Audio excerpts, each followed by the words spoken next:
Hampir tidak dipungkiri bahwa secara kolektif, kita telah berada dalam pandemi virus corona selama hampir setengah tahun. Dan tergantung pada kapan Anda menonton video ini, mungkin lebih lama lagi. Namun, walaupun kita telah melampaui 15 juta kasus dan lebih dari setengah juta kematian, mimpi buruk ini masih belum berhenti. Tentunya kita sudah lelah dengan semua ini. Siapa yang tidak rindu akan berkumpul dengan teman-teman, mengunjungi festival dan konser, atau bahkan menonton bioskop? Sehingga, satu pertanyaan yang pastinya ada di benak semua orang adalah, kapan pandemi ini berakhir? Untuk menjawab pertanyaan tersebut, mari kita simak dalam video ini.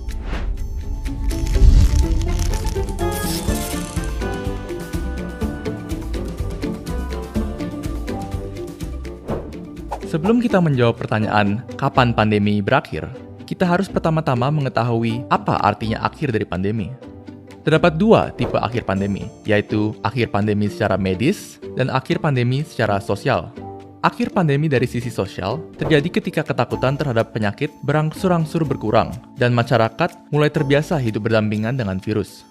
Hal ini menyebabkan kemungkinan terjadinya akhir pandemi secara sosial sebelum angka kasus dan kematian mendukung berakhirnya pandemi secara medis. Seperti contohnya, apa yang terjadi di berbagai negara bagian Amerika Serikat. Begitu pula sebaliknya, di mana pandemi secara sosial tidak berakhir, walaupun secara medis pandemi tersebut bahkan tidak pernah bermulai.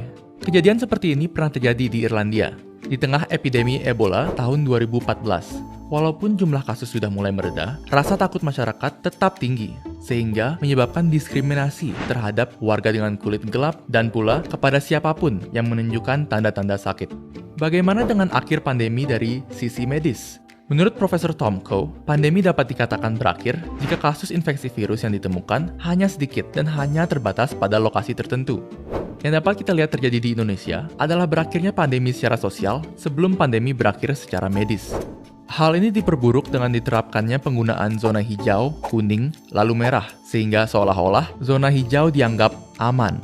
Menurut pakar epidemiologi Universitas Andalas, Devriman Jafri, mengatakan zona hijau bukanlah tolak ukur daerah tersebut bebas dari COVID-19. Sehingga ini menciptakan kelengahan pada masyarakat dengan menganggap zona tersebut aman dan berpotensi menjadi sumber gelombang penyebaran berikutnya. Sekarang, kita sudah mengetahui apa itu akhir pandemi secara medis dan secara sosial, serta kapan terjadinya akhir kedua macam pandemi tersebut. Namun, kembali lagi ke pertanyaan terbesar, yaitu kapan pandemi ini berakhir? Tentu saja, hal tersebut akan tergantung pada kebijakan pemerintah dan kerjasama dari masyarakat. Pandemi dapat berakhir lebih cepat atau lebih lambat, tergantung pada seberapa baiknya kinerja pemerintah dan masyarakat. Terlepas dari kapan pandemi berakhir, perlu diingat juga bahwa sifat masyarakat terhadap pandemi harus berdasarkan data konkret. Tanpa mengacu pada data, melainkan kepada perasaan subjektif, masyarakat dapat menciptakan situasi di mana kelompok-kelompok tertentu dikucilkan tanpa berdasarkan fakta yang jelas. Atau, lebih parah lagi, pandemi diperpanjang berulang kali. Yang perlu kita semua ingat adalah virus corona tidak peduli dengan keviralannya. Walaupun masyarakat bertingkah seolah-olah tidak ada yang perlu ditakutkan, virus corona akan tetap menyebar dan akan tetap mengambil nyawa. Maka, ada baiknya kita mendengarkan dan melaksanakan himbauan dari tenaga medis serta saling mengingatkan sesama untuk menjaga kesehatan.